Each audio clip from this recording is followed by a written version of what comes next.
the materials will be available. I have said that while we wait for Mr. Paz to join us, I wanted us just to go through our second agenda, which is the overview of the KD online bookshop vision. And I'll say that we have been brought on board to help him as the vision bearer to attain, of course, with our help, achieve the mission of developing an online bookshop, but one that will be available digitally. And so the question is, why develop an online digital bookshop?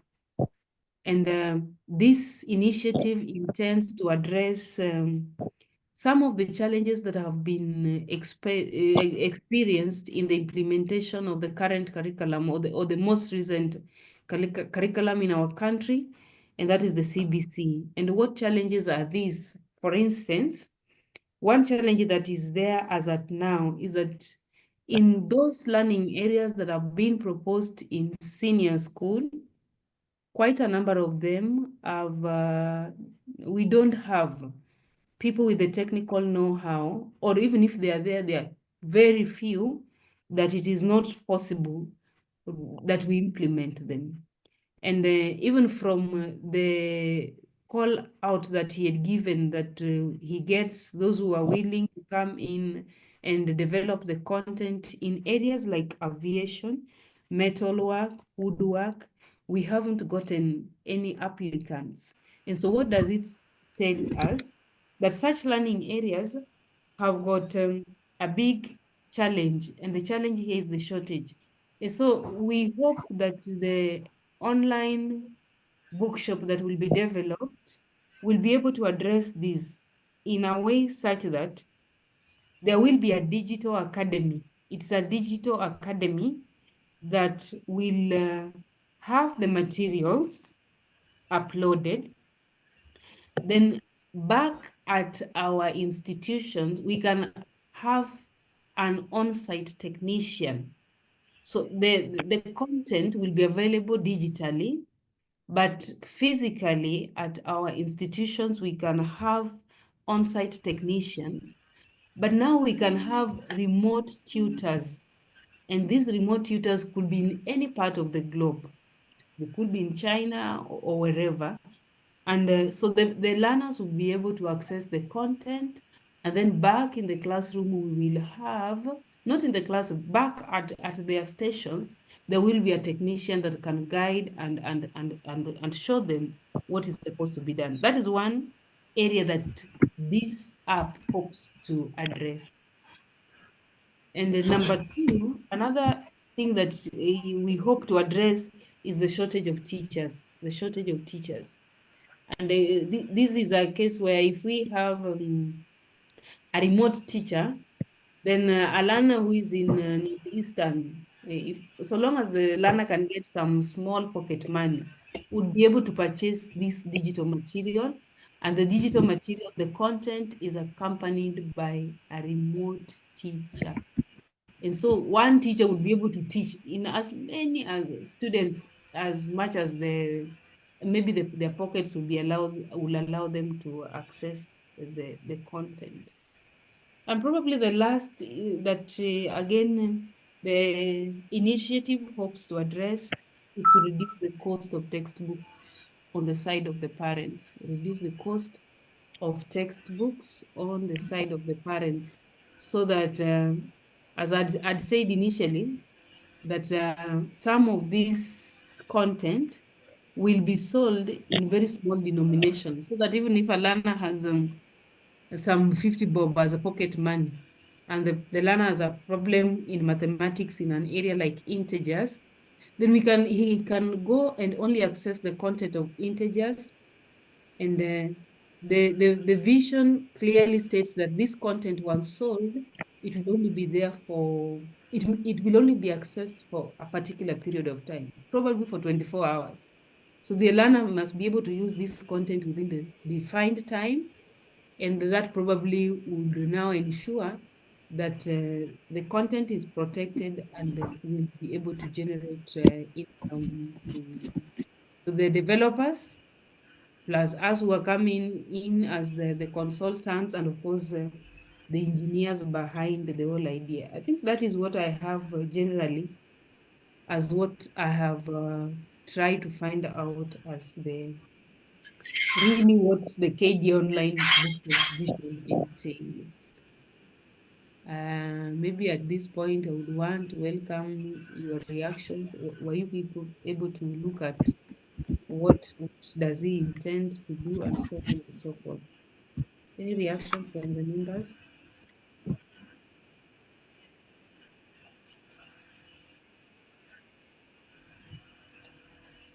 Yes, I think you've captured almost everything, Maggie. Okay. Hello, are you Yes, yes, getting we're me? getting, yeah, we are getting you loud and clear.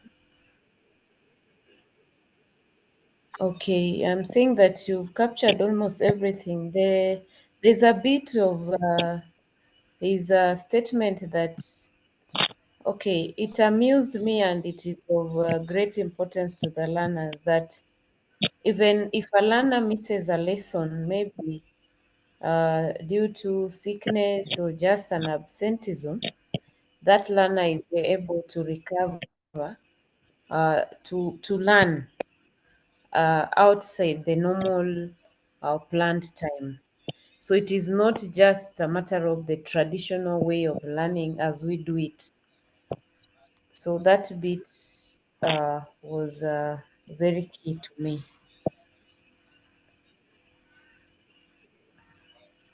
Thank you.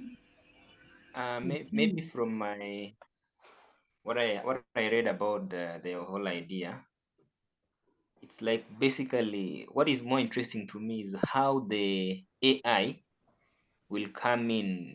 That app itself now, leave alone when the content, how the AI itself will come into, how interactive it will be. I think those are some of the things that I had fascination about, and maybe would like to understand more. So that now, if I tell somebody this is what we are doing, I can explain to them at least more elaborately. But looking at the whole idea, like the founder was suggesting a rate of 100 shillings for every 24 hours for every student. It looks like Sorry, a good I idea heard of because 100 shillings for? for every 24 hours access. Okay. The idea based on what I heard is that because normally not people, instead of buying textbooks, they may not really have the time to read it all the time. So you better, instead of buying, you just pay 100 shillings, you access it within 24 hours, you get whatever Mm. content you want from that textbook. I think it's a good idea. Mhm. But again, the issue maybe which could be a challenge there is the issue of accessibility, because Mhm. not all students have access to the internet. True. Um, yeah, of course, Sunaila, some people are also from the family backgrounds and all the same. So if you look at such a scenario and try to project how successful it is likely to be in terms of income, you can make some Mhm. projections. Mm. For example, if the views of students in 1 month is, let's say, 500,000, 500,000 Mm. views, times Mm. 100, how much? That's about 50 million. Mm. Yeah, if it is 100,000, that's about 10 million. So it's something that can be really good, Mm. but there is not also for the only thing I can see is the limit of access to the internet. Yes. Yeah, but it's a very good idea, and I really liked it from the start. The word when I just saw it, I was really interested to know more about it. Yes, like I think when I shared with him within the course of the day, the vision is that if you're able to get because again, we may not be able to get the developers for all the subjects or the learning areas. But the proposal would be that if we get the areas that we shall get, then we would have to do it more of, once the materials are developed, then first it will be like a prototype. So we take it to particular schools, and there are schools that are already adopted. I think that's where the word KISWATE Digital Academy came from. There are quite a group of schools. I think they are located in Sierra County. So we'd want to test that, and if it works, the vision is that you would even support them with the Starlink, that Or internet. yes, that is already, if you go through the documentation that is there, that is something that is in the pipeline.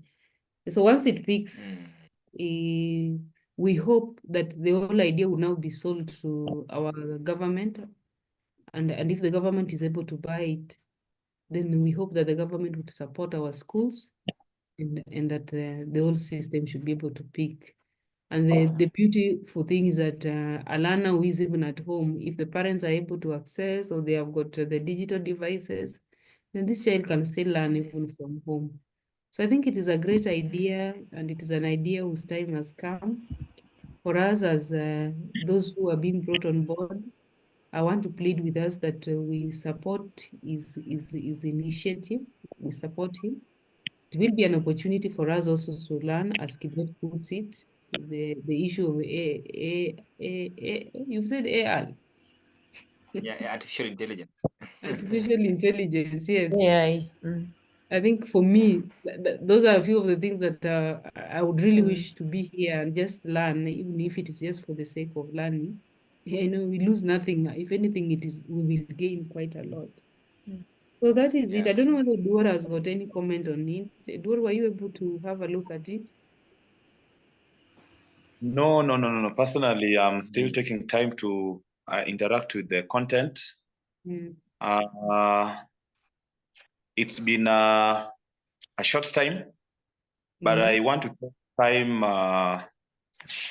over the weekend, mainly after the meeting tomorrow. I will take time to interact with it more, Okay. just to get to understand. But from the overview, I think it is a good initiative, as you have highlighted some of the challenges that are faced in the education system in Kenya. Part of which this app is going to offer certain solutions to some of the challenges we face. I think it's a good thing. Maybe you have mentioned something to do with us not being able to get applicants on certain learning areas. I think maybe we'll have to think of maybe even going to TVETs. I think that is where we're going to get. I think that is the proposal I wanted to maybe put across. Yeah, so you're proposing that these areas, and because most of them, by the way, when you look at them, they're those technical and vocational issues. So if you can go to, you will probably identify a few of the TVETs that we have in the institutions that offer these courses. They are there. Yes. The only problem is that I think in fact, initially these courses were being offered in high schools.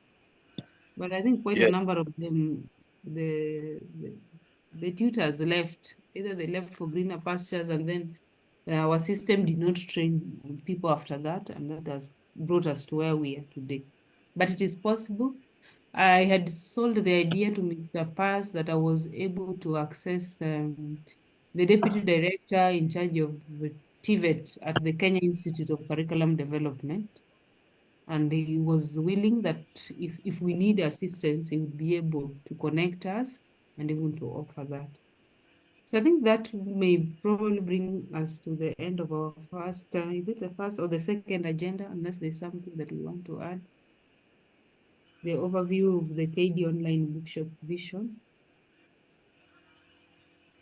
It's generally good. I read it actually. I read it entirely, and it's very interesting, and it's something by day that we will be proud about by the end of at the end of it. I think it's something that definitely everybody will be very proud to be associated with such an initiative. So just like I'd said earlier, it is my plea that I know the sacrifices that we have made so far. Yesterday you saw when we were chatting, I think we had talked with Kibet, it was chats until at one point I even sent a text in mother tongue in another word and somebody was calling me, but because now you have to do whatever you do at wherever you are, and then now there is also this. But we learn from the people in those developed countries. They say they do 24-hour economy. And I noticed Kibet can be up as early as 3 a.m. I picked my phone and I noticed that he was online at one point and I was like, kumbe ni sisi tunalala. But it is I well. realize when you want to make money, you don't sleep. You don't sleep, but you don't sleep. Sometimes I attended a workshop where somebody was saying, usually when we are in matatus, then you see these people who play golf, huh? Then unaona mtu asubuhi ako na hiyo ka nini ya golf. Then we ask ourselves, watu wanafanya kazi saa ngapi? But those are people who have not slept. Probably they were working throughout the night. Their money is already working for them. And as we think that they are idling. So Kibet is right. If you want to make money, lazima usingizi ipungue kidogo.